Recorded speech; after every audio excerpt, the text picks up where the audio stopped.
आता सगळ्यांना माहिती झालं जवळजवळ की आपण ग्रॅव्हिटेशन मधले फॉर्म्युले घेत आहोत. काल आपण ग्रॅव्हिटेशन म्हणजे काय शिकलो, कारण तो एक प्रकारचा आकर्षण बल आहे जो दोन बॉडींमध्ये निर्माण होतो ज्यांना डेफिनाइट मास आहे, बरोबर. त्याला म्हणतो आपण ग्रॅव्हिटेशनल फोर्स. आणि मी तुम्हाला सांगितलं की प्रत्येक गोष्टीला अट्रॅक्ट करत असतो ग्रॅव्हिटेशनल फोर्स. आणि काल आपण काही फॉर्म्युलाज लिहिले होते इम्पॉर्टंट, त्याचे तुम्ही काही स्क्रीनशॉट घेतले. मी आज ते परत तुम्हाला घेणार आहे आणि परत ते एक्सप्लेन सुद्धा करणार आहे.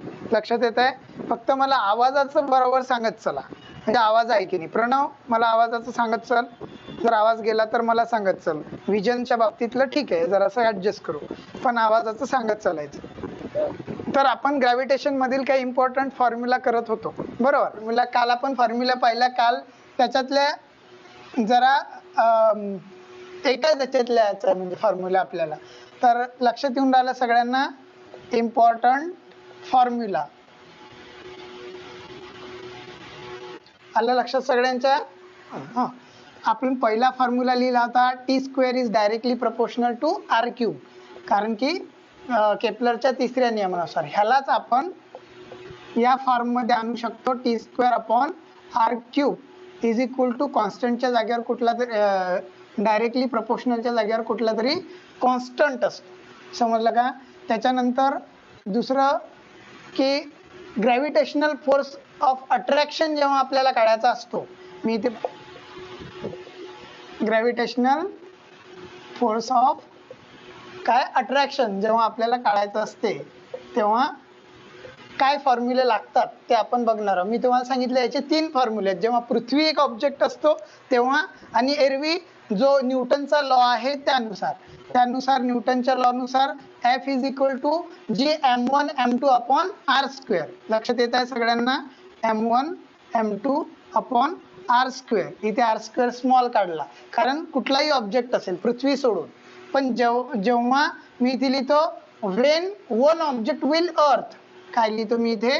व्हेन वन ऑब्जेक्ट विल अर्थ. व्हेन वन ऑब्जेक्ट विल अर्थ, जेव्हा एक ऑब्जेक्ट पृथ्वी असेल त्यावेळेला आपल्याला काय करायला लागेल, तर तोच फॉर्म्युला लिहायचा आहे. फक्त आपल्याला R कॅपिटल काढायला लागेल कारण तो रेडियसच्या फॉर्म मध्ये येतो. F is equal to G, आणि इथे M सुद्धा कॅपिटल करावं लागेल, Gmm अपॉन R². लक्षात येत आहे? जेव्हा एक ऑब्जेक्ट काय असेल, पृथ्वी असेल तर, आणि एरवी नसेल तर इकडचा फॉर्म्युला. समजून राहिलं सगळ्यांना? समजून राहिलं का? आणि जर आपल्याला ह्याच्यापैकी एखादी किंमत मागे पुढे दिलेली असेल तर सुद्धा आपण हा फॉर्म्युला असा फिरवू शकतो. G इज इक्वल टू हा F इकडे जातो FR², आणि हे फिरून खाली येते. मी सांगतो पुढे कसं होते तर. समजलं? 3 फॉर्म्युले झाले. जेव्हा ग्रॅव्हिटेशनल फोर्स ऑफ अट्रॅक्शन, दोन ऑब्जेक्ट मधलं अट्रॅक्शन जेव्हा आपल्याला काढायचं असते त्यावेळेला असं. लक्षात येत आहे सगळ्यांच्या? त्याच्यानंतर आपण काल 3 नंबरला पाहिलं ऍक्सलरेशन ड्यू टू ग्रॅव्हिटी जेव्हा आपल्याला काढायची असते. ऍक्सलरेशन ड्यू टू ग्रॅव्हिटी, समजून राहिलं? ऍक्सलरेशन ड्यू टू ग्रॅव्हिटी जेव्हा आपल्याला काढायची असते तेव्हा small g is equal to जो Gm चा फॉर्म्युला असतो तो लागतो, कारण तिथे ग्रॅव्हिटेशनल कॉन्स्टंट घ्यायला लागतो, मास घ्यावं लागते. समजलं का? Gm upon R². लक्षात येत आहे का? ग्रॅव्हिटी कशाच्या रिस्पेक्ट टू काढत असतो आपण? पृथ्वीच्या, म्हणून R कॅपिटल आला. पृथ्वीचं मास आणि पृथ्वीचा ग्रॅव्हिटेशनल कॉन्स्टंट 6.67 इंटू 10⁻⁻11 न्यूटन पर मीटर किलोग्राम स्क्वेअर, असं त्याचं डायमेन्शन आहे. फिजिक्स मध्ये डायमेन्शनला सुद्धा खूप इम्पॉर्टन्स आहे. लक्षात येत आहे? त्यामुळे ते सुद्धा लक्षात ठेवायचं. पुढे झालं. त्यानंतर आता कायनेमॅटिकल इक्वेशन्स आहेत किंवा न्यूटन्स लॉ ऑफ मोशनचे काही इक्वेशन्स आहेत. काय सांगितलं आपण? न्यूटन्स लॉ ऑफ इक्वेशन, किंवा त्यालाच आपण म्हणतो कायनेमॅटिकल इक्वेशन. काल आपण पाहिले सगळे. मीच बडबड करतो की तुम्हालाही येतात? हे येतात का? हा. तर कायनेमॅटिकल इक्वेशन स्टँडर्ड फॉर्म मध्ये आहेत, जे 9वीत विथ प्रूफ दिलेले आहेत. 9वीत जे आहेत लोक त्यांच्यासाठी विथ प्रूफ दिलेले आहेत. ए नंबरचा फॉर्म्युला आहे, कोण सांगते? सांगा. कायनेमॅटिकल इक्वेशन मधला ए सांगा कोणीतरी. V is equal to buzzer buzzer buzzer buzzer buzzer मी बैरा होणार आहोत. एकाच दुसऱ्याने सांगायचं. गौरी सांगते, सांग बाळा. Very good. चला दुसरा सारिका सांगते. सांग Sarika. S is equal to Sarika, come on. सांग. U. Very good. बरोबर.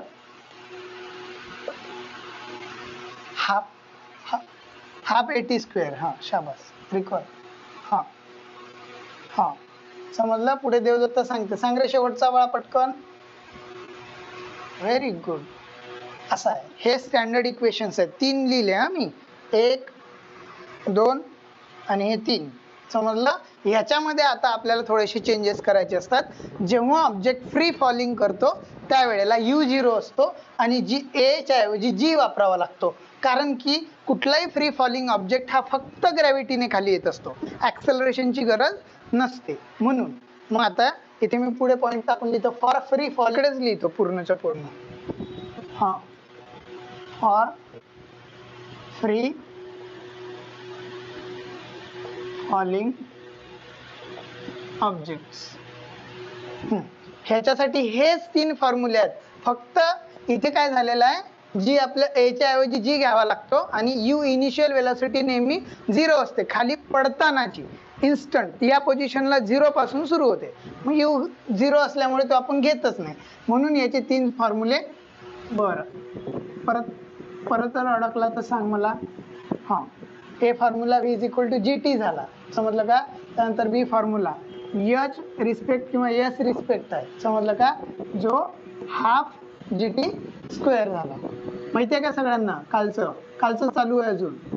आणि शेवटचा formula V square is equal to twice GS. माहिती आहे सगळ्यांना. हां, कारण काय या ठिकाणी कुठेतरी लिहू का मी.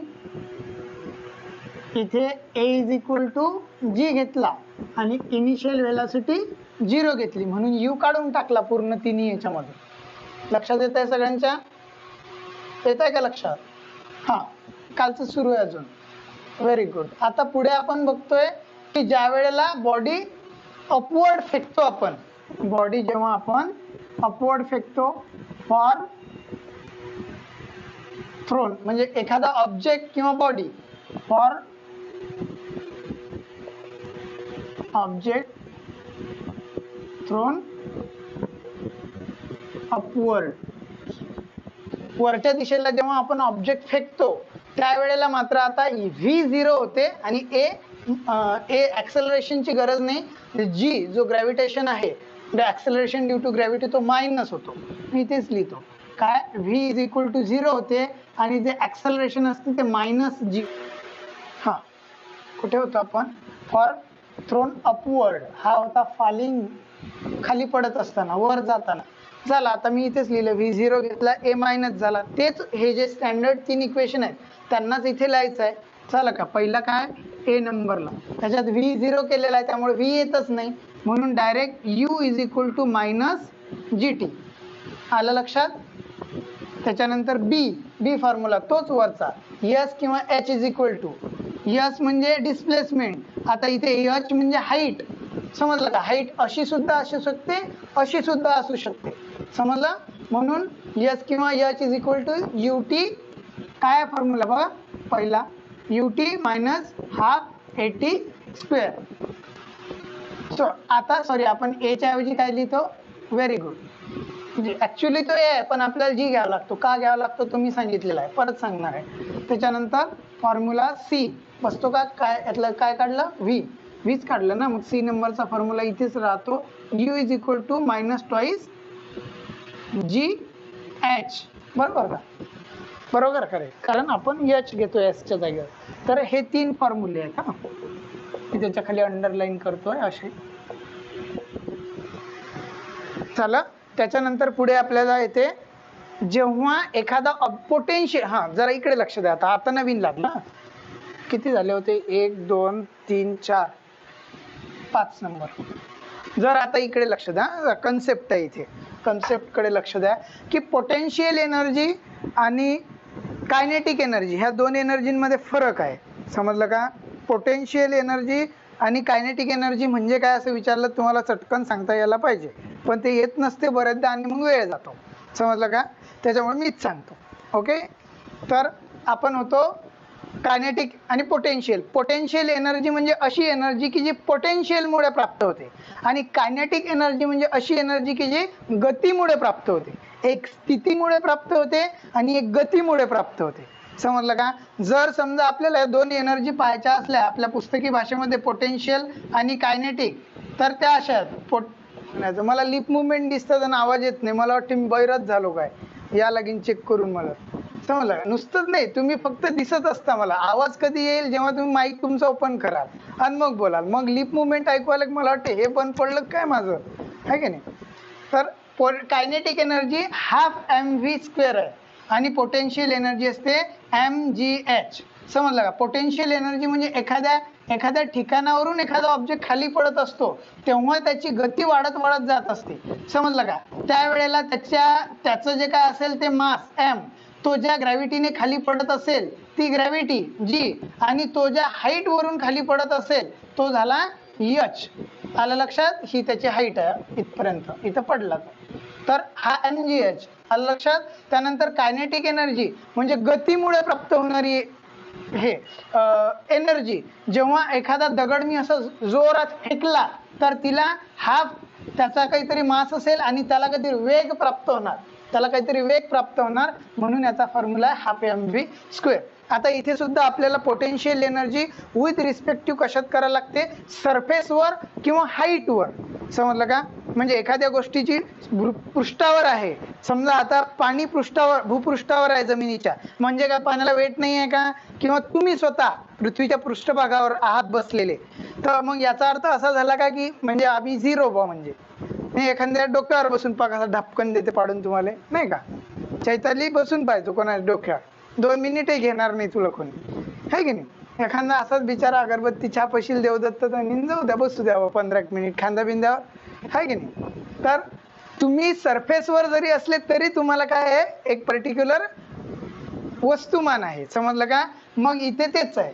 म्हणून आपण जेव्हा पृथ्वीवरचा एखादा ऑब्जेक्ट घेऊ किंवा पृथ्वीपासून एखादा वरचा, तर ह्या दोन गोष्टी कन्सेप्ट सी रिलेटेड होत्या, त्या समजायला पाहिजे. त्या आहेत 9व्या वर्गामध्ये, 8वीत सुद्धा होत्या त्या, समजलं का?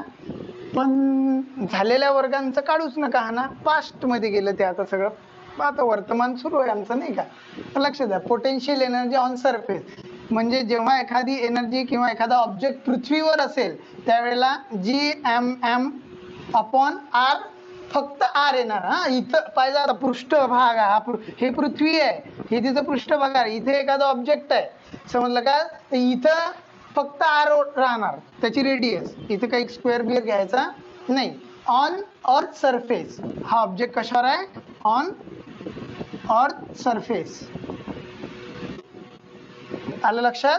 Object on earth surface potential एनर्जीच्या बाबतीत हाच एक फॉर्म्युला. अजून आता काय होते की ऑब्जेक्ट कधी कधी वर जातो, ऑब्जेक्ट कधी कधी पृथ्वीच्या पृष्ठभागापासून वर असतो, तर वर असताना मात्र याची जी रेडियस आहे त्याच्यात हाईट इन्क्लूड करावं लागते.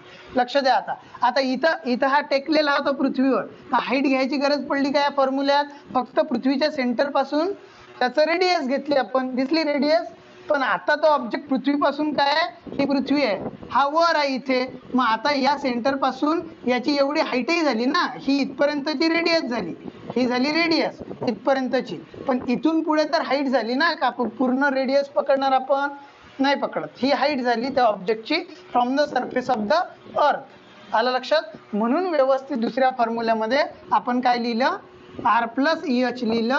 पहिल्या फॉर्म्युल्यात फक्त तो ऑब्जेक्ट सरफेसवर होता म्हणून फक्त r लिहिलं.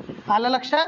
जेव्हा आपल्याला पोटेन्शियल एनर्जी काढायची असते किंवा आपल्याला ऑब्जेक्टचं पोटेन्शियल काढायचं असते त्यावेळेला हे दोन फॉर्म्युले यूज करावे लागतात. हे होत्या ऑन द अर्थ सरफेस आणि वरच्या ॲट हाईट.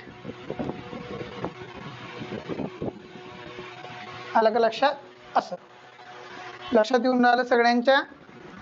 आता त्याच्यानंतर आहे तुम्हाला कधी कधी एस्केप व्हेलॉसिटी काढायला लागतात वेगवेगळ्या ऑब्जेक्टच्या, तेव्हा VESC एस्केप व्हेलॉसिटी. जेव्हा एखादा ऑब्जेक्ट रूट मध्ये असतात ह्या, समजलं का? एस्केप व्हेलॉसिटी आहे, समजलं का? आपल्या पृथ्वीची एस्केप व्हेलॉसिटी 11.2 किलोमीटर पर सेकंड आहे. हा आहे पुढे तुम्हाला एक्झाम्पल. व्ही एस्केप व्हेलॉसिटी त्यावेळेला आपल्याला underroot twice G M upon R घ्यायला लागतो, समजलं का? जी एम अपॉन आर घ्यायला लागतो, समजलं?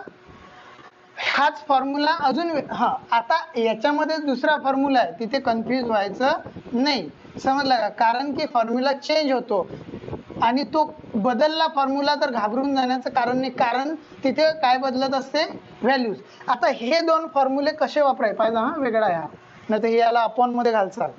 तर व्ही एस्केप ज्या वेळेला आपल्याला ट्वाइस जी एम ने एखादी व्हॅल्यू काढायची असते किंवा ट्वाइस जी आर ने, तर आपल्याला जर ऍक्सेलरेशन ड्यू टू ग्रॅव्हिटी दिलेली असली तर हा फॉर्म्युला येत आहे लक्षात, नाही तर मग हा फॉर्म्युला. इथे गोंधळ करायचा नाही. आपल्याला जी ची व्हॅल्यू दिली तर एस्केप व्हेलॉसिटी काढताना हा फॉर्म्युला, आणि जर आपल्याला जी ची व्हॅल्यू दिलेली नाही, आर दिलेला, जी एम वॉटेवर काय दिलं असेल तेव्हा हा फॉर्म्युला.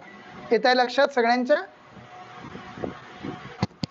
हा, आता खाली थोडक्यात आता काही पाहू इम्पॉर्टंट व्हॅल्यूज. काय पाहू? Important values. Important values. आता इम्पॉर्टंट व्हॅल्यूज सुद्धा आहेत, जसं की फॉर एक्झाम्पल आपल्याला जी ची व्हॅल्यू माहितीच पाहिजे, समजलं का? काय जी ची व्हॅल्यू कोणाला सांगता येईल? पर किलोग्रॅम स्क्वेअर, बरोबर आहे? ही जी ची व्हॅल्यू आहे, समजलं का? याला युनिव्हर्सल कॉन्स्टंट म्हणतात या जी ला, अलग लक्षात. त्याच्यानंतर दुसरे येते जी ची व्हॅल्यू नंतर ऍक्सेलरेशन ड्यू टू ची ग्रॅव्हिटी, ऍक्सेलरेशन ड्यू टू ग्रॅव्हिटीची हे सगळीकडे सरासरी 9.8 मीटर पर सेकंड स्क्वेअर. फिजिक्स मध्ये डायमेन्शनला खूप महत्व आहे, नाही तर तुमचा अर्धा मार्क्स कापतात, समजलं का? हे लिहायचंच असते मागचं, आलं लक्षात? जी ची value acceleration due to gravity हा सरासरी आहे, तो पोलवर जास्त आहे, इक्वेटरवर कमी आहे, समजलं का? पण सरासरी 9.8 मीटर पर सेकंड स्क्वेअर आहे, त्याला म्हणतात ऍक्सेलरेशन ड्यू टू ग्रॅव्हिटी. त्यानंतर मास ऑफ अर्थ, त्यानंतर काय 3 नंबरला मास ऑफ अर्थ, मी कॅपिटल एम काढतो डायरेक्ट. हा, हे बघा मास ऑफ अर्थ. मास ऑफ अर्थ किती आहे? 6 × 10⁻24 किलोग्रॅम. 6 × 10⁻24 किलोग्रॅम एवढी वजनदार पृथ्वी आहे आपली. 10 वर 10 6 गुणेला 10 त्याच्यावर 24 शून्य उचलून पाहिजे, हा, समजलं का? हा, एवढी पृथ्वी आपली वजनदार आहे. त्यानंतर रेडियस ऑफ द अर्थ, आपल्या पृथ्वीची रेडियस आर 6.4 × 10⁻6 मीटर आहे, मीटर मध्ये, हा, किलोमीटर मध्ये नाही. 6.4 × 10⁻6 मीटर. डायमेन्शन बरोबर लिहा. आता झाले तुमचे सगळे ग्रॅव्हिटेशनल मध्ये फॉर्म्युले, ग्रॅव्हिटेशनल मधील फॉर्म्युले. चला आता तुम्ही स्क्रीनशॉट घेऊ शकता. सूर्याची परिक्रमा करणाऱ्या ग्रहाचा आवर्तन कालाचा वर्ग हा ग्रहाच्या सूर्यापासूनच्या अंतराच्या सरासरी घनाला समानुपाती असतो, असं कोणी म्हटलं? केपलरने त्याच्या 3ऱ्या नियमाने मध्ये म्हटलं. मग आता हे काय आहे? तर त्याने असं म्हटलेलं आहे थोडक्यात, T² is directly proportional to R³. समजलं का? जर इन शॉर्ट तो लॉ पाहतो म्हटलं तर हा सूर्य आहे या ठिकाणी, हा काय? सूर्य आहे. लक्ष द्या इकडे 2 मिनिट, कन्सेप्ट आहे इथे, थोडासा म्हणून घेतोय, नाहीतर मी प्रॉब्लेम सुरू केला असता. कन्सेप्ट आहे, समजलं का? हा सूर्य आहे आणि सूर्यापासून वेगवेगळे ग्रह आहेत, समजलं का? ते वेगवेगळ्या दिशेने फिरत आहेत. लक्षात येत आहे सगळ्यांच्या? हा, अशा प्रकारे वेगवेगळ्या दिशेने ग्रह फिरत आहेत. मी एखाद दुसराच ग्रह त्यातला घेतो, AB ग्रह घेतो समजा, समजलं का? तर त्याने असं म्हटलेलं आहे की the square of period of revolution around the sun, इकडे लक्ष द्या, म्हणजे या सूर्याच्या भोवती हे जे कोणी ग्रह असतील, हा A ग्रह पकडू आपण, या सूर्याच्या भोवती A ग्रह परिक्रमा करून राहिला का? मग हा परिक्रमा करत आहे म्हणजे फिरत आहे, या ग्रहाच्या भोवती काय करत आहे? फिरत आहे. हा या ग्रहाच्या भोवती हा ग्रह सूर्याच्या भोवती फिरत आहे, तर फिरण्याला काहीतरी आवर्तन काल असेल. आवर्तन का म्हटलं त्याला? लक्ष द्या, आवर्तन का म्हटलं? आवर्तनचा अर्थ असा असतो की एखादी गोष्ट पिरियडिकली घडते. संडे नंतर परत संडे येतो का? येतो का? हो की नाही? येतो, म्हणजे पिरियडिक आहे की नाही? आवर्तन कालिक आहे की नाही? महिना बरोबर 30 दिवस झाले, 31 दिवस झाले की महिना येतो, बरोबर? म्हणजे पिरियडिक आहे ते कसं आहे? पिरियडिक आहे. बरोबर. मग इथे तसंच आहे की बघ, सूर्याची परिक्रमा करणाऱ्या ग्रहाचा आवर्तन कालाचा वर्ग, आवर्तन कालाचा वर्ग म्हणजे जो काही टाइम मध्ये हा ग्रह इथून सुरुवात केली परत इथं यायला जो काही टाइम लागला तो टाइम टी घेतला, त्या आवर्तन कालाचा वर्ग, या आवर्तन कालाचा वर्ग म्हणते सूर्यापासूनच हे जे काही इथून तर इथपर्यंतचं डिस्टन्स आहे, हे बघा साधारणतः 15 लाख कोटी किलोमीटर आपली पृथ्वी दूर आहे सूर्यापासून. तर इकडे लक्ष द्या, हा ग्रह हे सूर्य दिसून राहिला, मग या ग्रहाचं सूर्यापासूनचा जो अंतर आहे म्हणते त्याच्याने असं लिहिलेलं आहे काय, T square is directly proportional to R cube. नीट 2 मिनिट लक्ष द्या इकडे परत, तिसरा लॉ केपलरचा, की सूर्याची परिक्रमा करणारा हा ग्रह, हा सूर्याच्या भोवती फिरत आहे. बघा आता पहा, हा सूर्य आहे, हा ग्रह आहे, हा ग्रह सूर्याच्या भोवती फिरत आहे. तर फिरत असताना तो काय म्हणजे आपण शाळेतून जसे निघतो तसं नाही, एक पिरियडिक फंक्शन प्ले करतो. समजलं का? म्हणजे तुमचं कसं आहे, शाळेतून निघालं की हिच्या घरी जा, तिच्या घरी जा, हिचं झालं नाही, तिचं झालं नाही, चालले रमत गमत शाळेत. तसा हा ग्रह करते काय, नाही नाही बी राहिला याचा बा येऊ दे त्याला मागून थांबा इथं नाही, तो त्याच्या स्पीडमध्ये फिरत असतो कॉन्स्टंटली. समजलं का? मग आता हा ग्रह सूर्याच्या भोवती फिरत असताना त्याला फिरण्याला काहीतरी वेळ लागत असेल, तो वेळ टी घेतला. मग तो केपलर असं म्हणते की हा जो ग्रह सूर्याभोवती फिरतो, एक परिक्रमा पूर्ण करतो, त्याचा परिक्रमा करण्याचा वर्ग हा अंतर जे असेल या सूर्यापासूनचं तर त्या ग्रहापर्यंतचा अंतर, त्या अंतराच्या घनाला समानुपाती असतो. आता समानुपातीचा अर्थ सारखा आहे. समानुपातीचा अर्थ काय होतो, न्यूटन भाऊच्या नियमाकडे लक्ष द्या. आणि पाठ हे एक असं पाठ करायचं तुम्ही, एव्हरी पार्टिकल्स ऑफ मॅटर किंवा एव्हरी ऑब्जेक्ट ऑफ वगैरे काय काय करता, तर पाठ फिगरेशन वरून करायचं. एव्हरी पार्टिकल्स ऑफ मॅटर, हा एक पार्टिकल आणि हा एक पार्टिकल, लहान मोठे होऊ द्या. एव्हरी पार्टिकल्स ऑफ मॅटर, हे बघा हा M1 असेल, हा M2 असेल. Every particles of matter attract every other particles, बघा every particles of matter attract every other particle with a force which is directly proportional to the product of their masses and inversely proportional to, हे आपण आलं, inversely proportional to the square of the distance between them. लक्षात येत आहे सगळ्यांच्या? आवाज येत आहे सगळ्यांना स्पष्ट? हा मी तुम्हाला युनिव्हर्सल लॉ ऑफ ग्रॅव्हिटेशन सांगितला, समजलं का? हा युनिव्हर्सल लॉ ऑफ ग्रॅव्हिटेशन आहे, समजलं? एव्हरी पार्टिकल्स हे काय त्याच्यातलं डिस्टन्स असेल डी घ्या किंवा आर घ्या, लक्षात असं.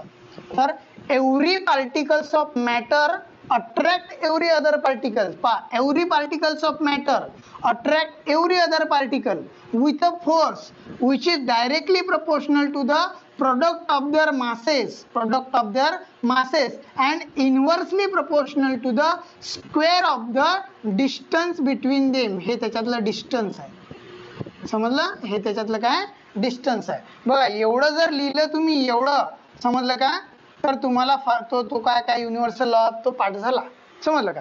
एव्हरी पार्टिकल्स ऑफ मॅटर दिसले attract every other particle with a force which is directly proportional to the product of their masses and inversely proportional to the square of the distance between them.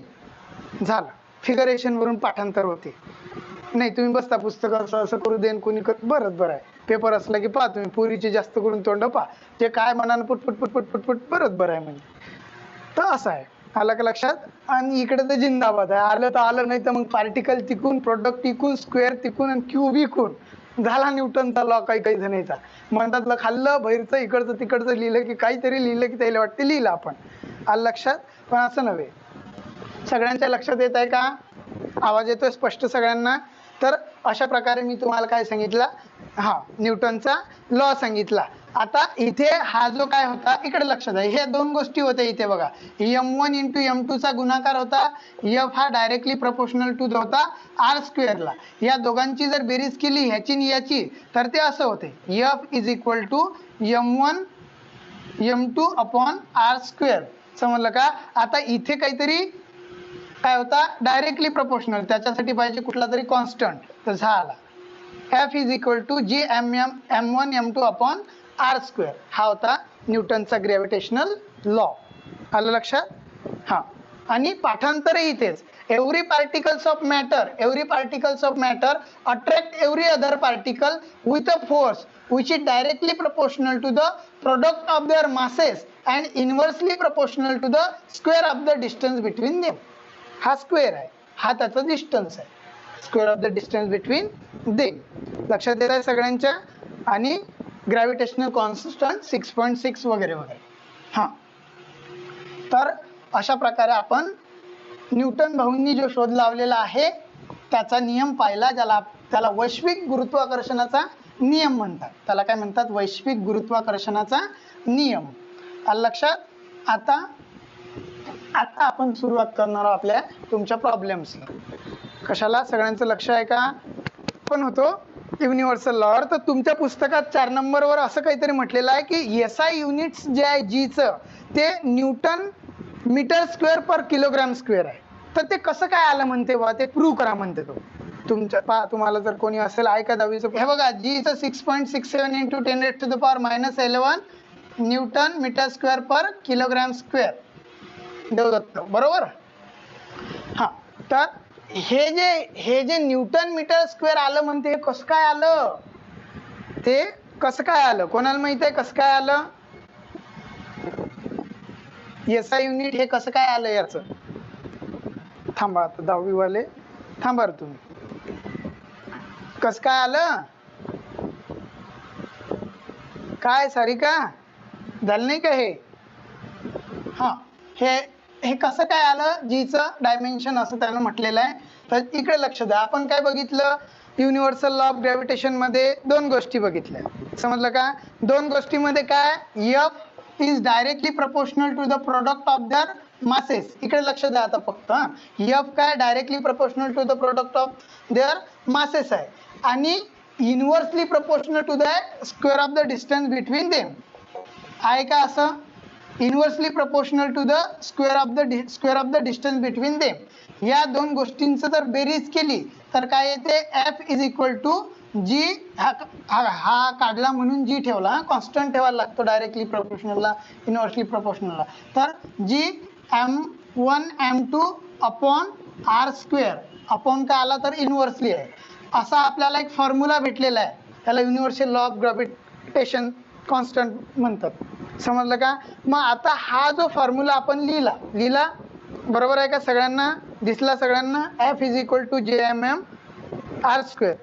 आलं लक्षात? आता हाच formula, याच फॉर्म्युल्यावरून त्याचे dimensions आलेले आहेत. इकडे लक्ष द्या सगळे, ऐका लक्ष सगळ्यांचं. हे बघा, हे इकडे लक्ष द्या. बाजूंची अल्टापलट तुम्हाला अजूनही करता येत नाही 10वी वर्गात गेले तर, मला माहिती आहे. हे मी जागेवरच ठेवलं, GM1 अपॉन हे बघा, GM1 M2 मी जागेवरच ठेवलेलं आहे. ठेवलं का? आता इज इक्वल टू इकडे काय आहे? इकडे काय आहे? F आहे. हा, आता याला हा भागाकारात होता, तर इकडे गेल्यानंतर हा इकडे काय होणार? या F ला गुणाकारात जाणार. मग GMM जागेवरच होतं, इज इक्वल टू F जागेवरच आहे, फक्त हा भागाकारातला r स्क्वेअर गुणाकारात दिला, तिकडे गेला गुणाकारात, म्हणून ते झालं GM1 M2 is equal to FR square. झालं?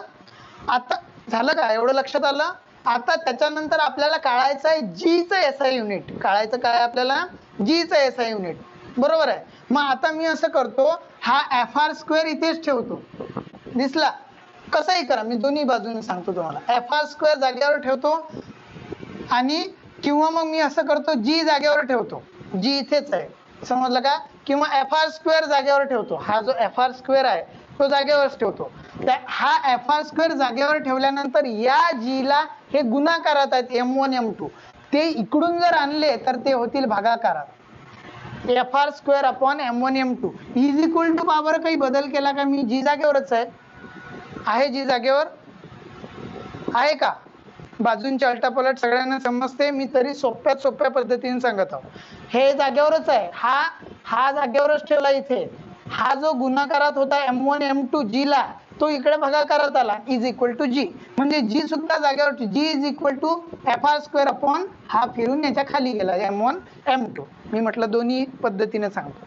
आता आपल्याला काढायचे आहेत की जीचे SI युनिट. आपल्याला सांगितलेलं तुमच्या पुस्तकातच त्याने काहीतरी म्हटलेलं आहे की जी चे एसआय युनिट काढायचे, मग त्याला डायमेन्शन म्हणतो आपण. एसआय युनिट म्हणजे डायमेन्शन, समजलं का? तनश्री इकडे लक्ष दे, युनिव्हर्सल कॉन्स्टंट आहे त्याचे एसआय युनिट. आता इकडे लक्ष द्या, इकडे लक्ष द्या सगळेजण. एसआय युनिट इकडे लक्ष द्या, हा फोर्स आहे. हा काय?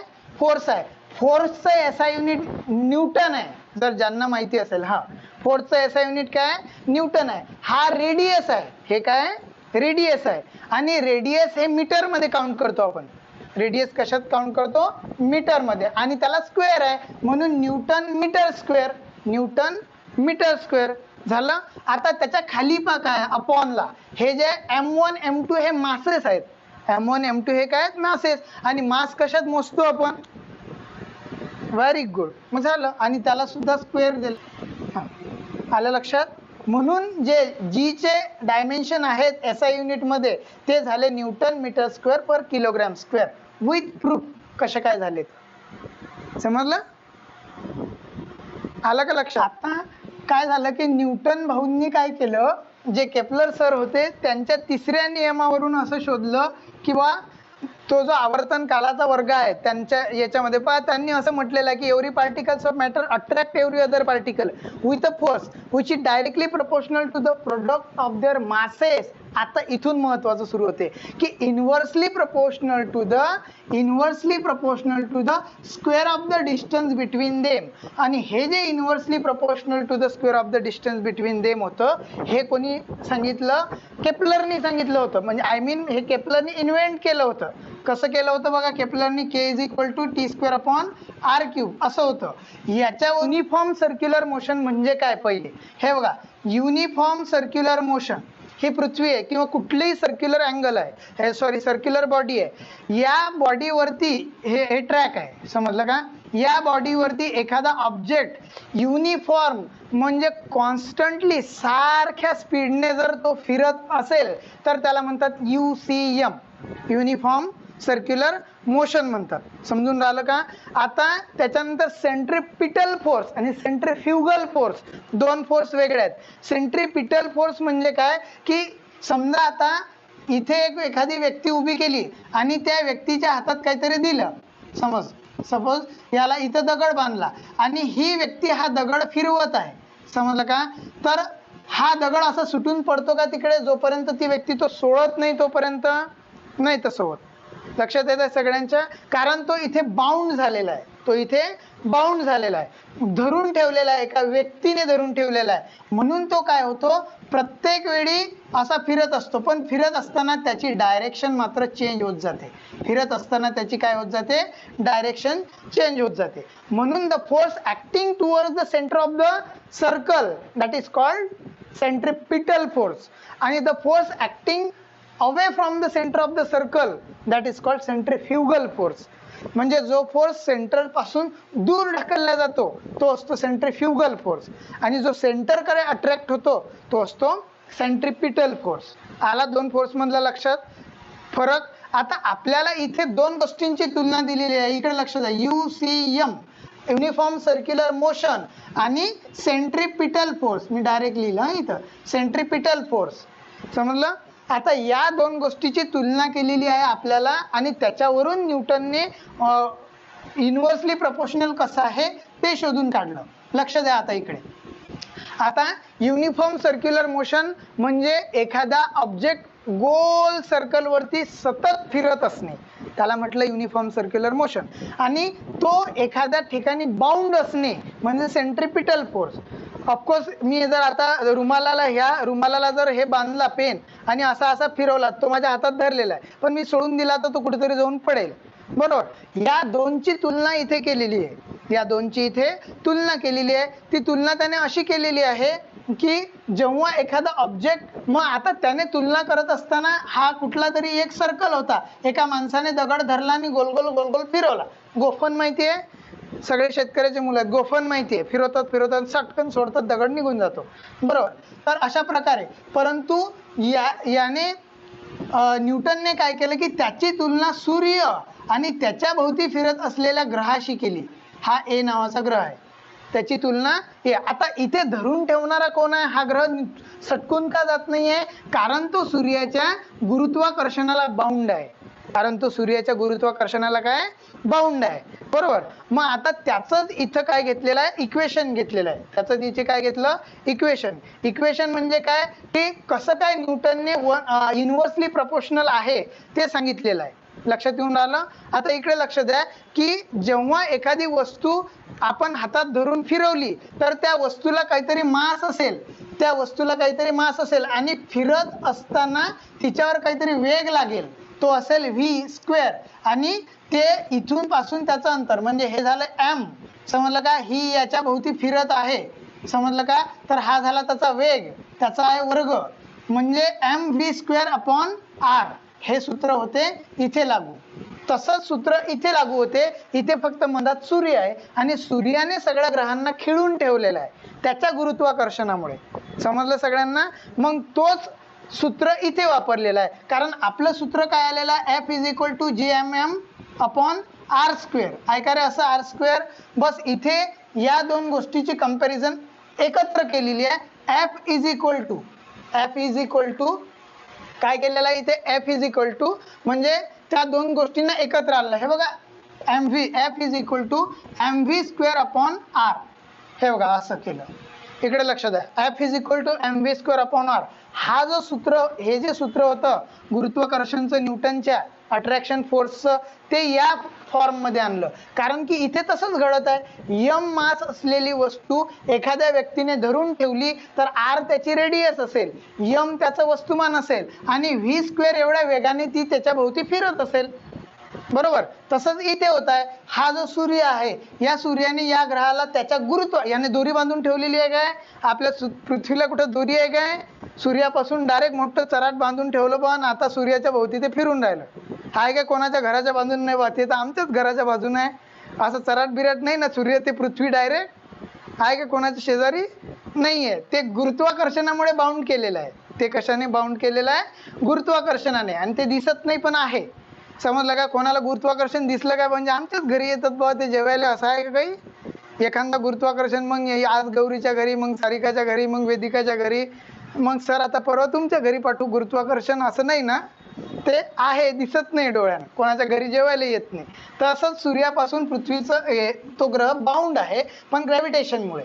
बस या दोघांची तुलना इथे केलेली आहे. F = gmm/r² होतं, तर इथे सुद्धा तसंच झालं, समजलं का? मग आता जो वेग होता इथे, तर आता हे बघा, हे झालं सर्क्युलर पाथ. जर मॅथचे पोरं असतील, आहेतच सगळेजण, तर मॅथेमॅटिक्स मध्ये आपल्याला कुठल्याही सर्कलचं जर आपल्याला हे काढायचं असलं क्षेत्रफळ, तर त्याचं सूत्र असते 2πr/t.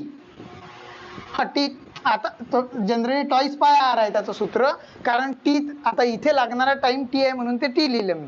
जनरली आपल्याला जर या सर्कम्फरन्सचं जर क्षेत्रफळ काढायचं असेल तर 2πr हा फॉर्म्युला लागतो, माहिती आहे?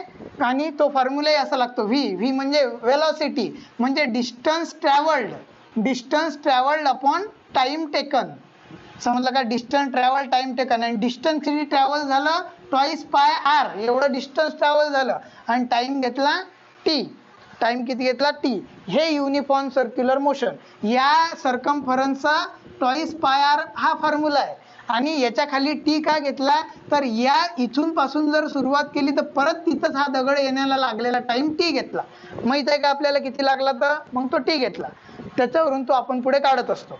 फिजिक्स मध्ये असं कन्सिडर करायला Ex = वगैरे, ते मॅथ्स मध्ये. इथे टी ते त्याचे शब्द कन्सिडर करायला लागतात. v for velocity, displacement s, समजलं?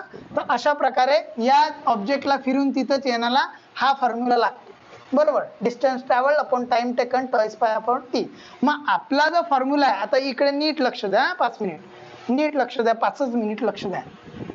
बस या दोन फक्त युनिफॉर्म सर्क्युलर मोशन आणि सेंट्रिपिटल फोर्स वरून न्यूटनने ही आयडिया केली केपलरच्या तिसऱ्या नियमाची, की त्याने सूर्य पकडला, एक बाउंड धरलेली वस्तू, आणि त्याला खिळून, त्याच्या गुरुत्वाकर्षणात खिळून ठेवलेला वस्तू दुसरी म्हणजे एक ऑब्जेक्ट आय मीन प्लॅनेट पकडला. काय पकडला? प्लॅनेट. तर त्याने एक प्लॅनेट आणि सूर्य यांच्यामधली तुलना केली आणि त्याने जे पहिले universal law of gravitation invent केला होता, F is equal to Gmm/r², तो इथे लागू केला. तो काय केला इथे, तोच तुम्हाला तुमच्या पुस्तकात व्यवस्थित दिलेला आहे, पण तो तुम्हाला समजत नाही कारण त्याचं कॅल्क्युलेशन स्टेट फॉरवर्ड दिलेलं असते. इकडे लक्ष द्या, फक्त शेवटचे 5 मिनिट समजून राहिलं. मग आता आपल्याला दिलेला F इज इक्वल टू, इकडे लक्ष द्या, F is equal to mv² upon काय दिलेलं आहे तिथे, r घेतलेला आहे आपण, बरोबर. हे बघा, ह्या फॉर्म्युल्यामध्ये आपण हे टाकलं कारण की ते आपण इथे लागू केलं, UCM आणि सेंट्रिपिटल फोर्स यांच्या तुलनेत लागू केलं.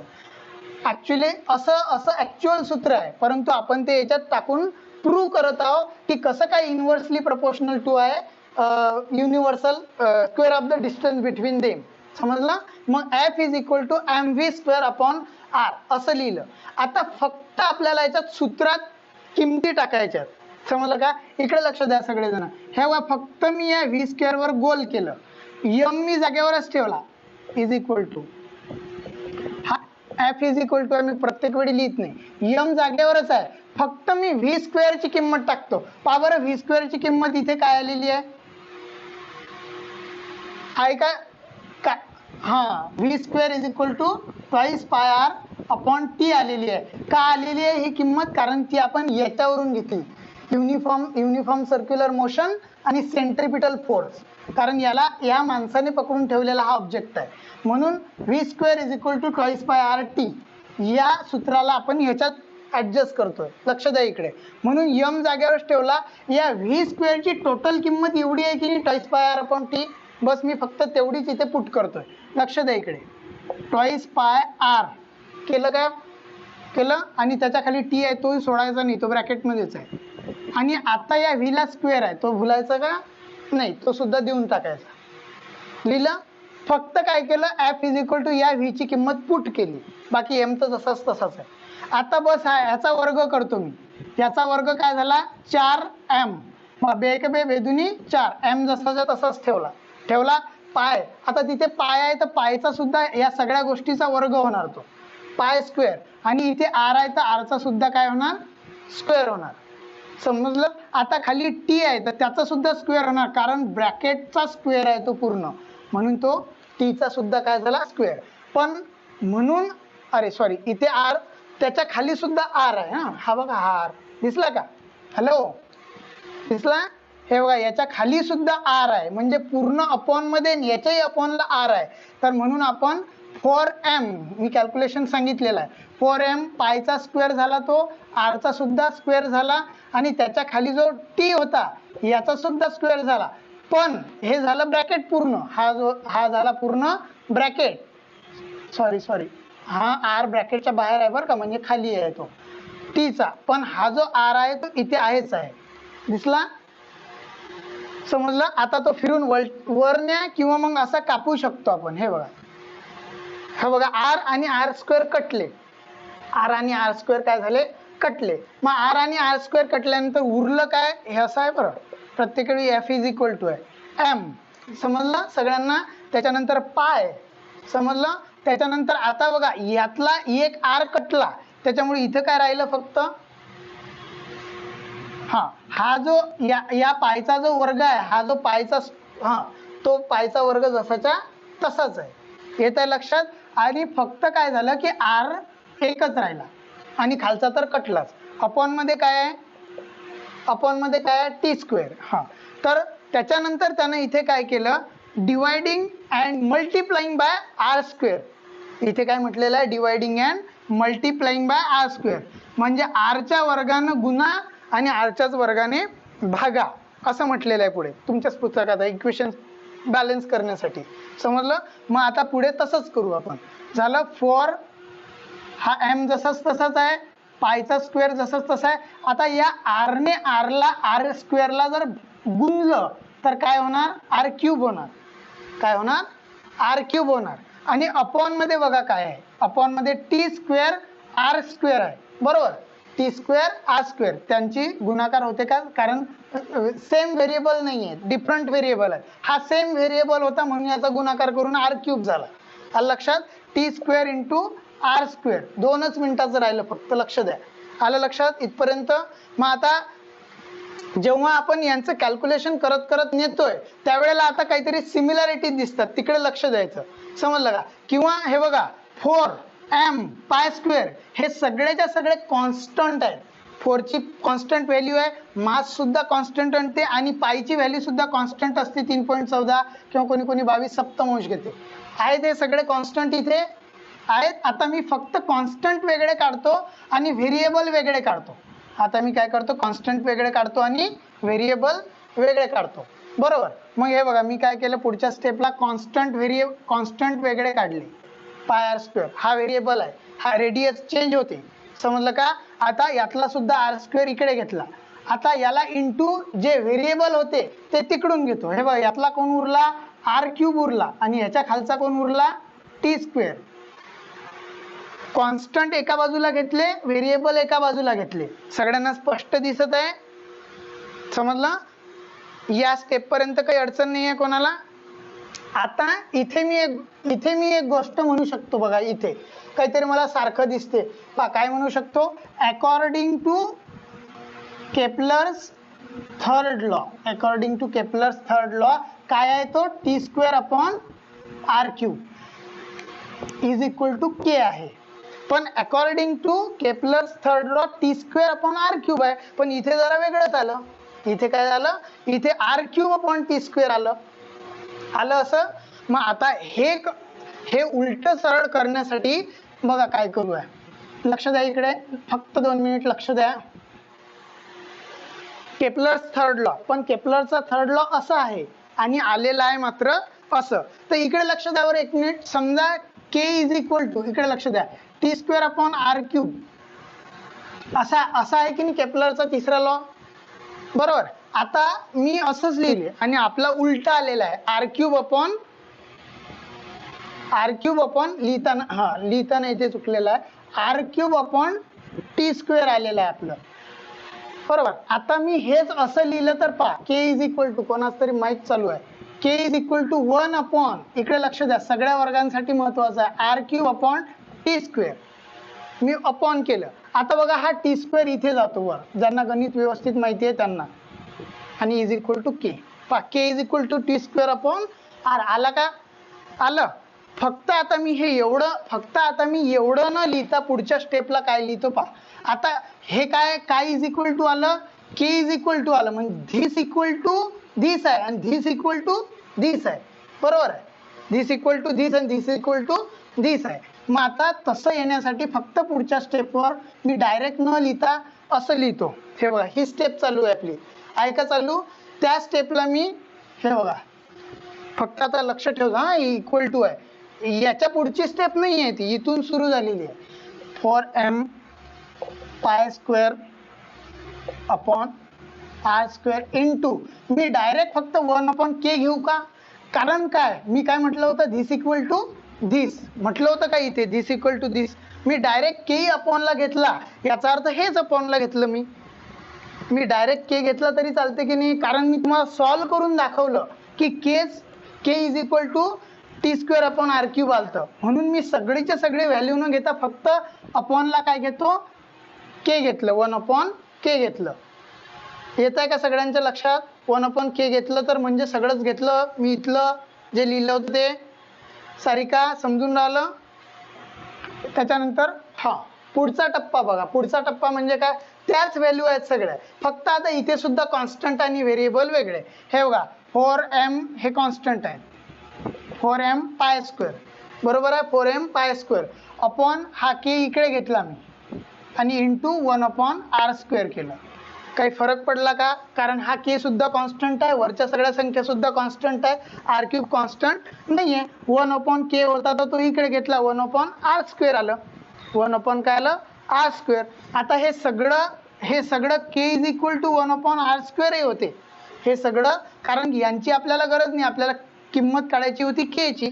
के is equal to 1 upon R square. आणि आपल्याला जे प्रूव्ह करायचं होतं, काय प्रूव्ह करायचं होतं की F is directly proportional to, म्हणजे होतं का आपल्याला हे प्रूव्ह करायचं, F is directly inversely proportional to the square of the distance between them.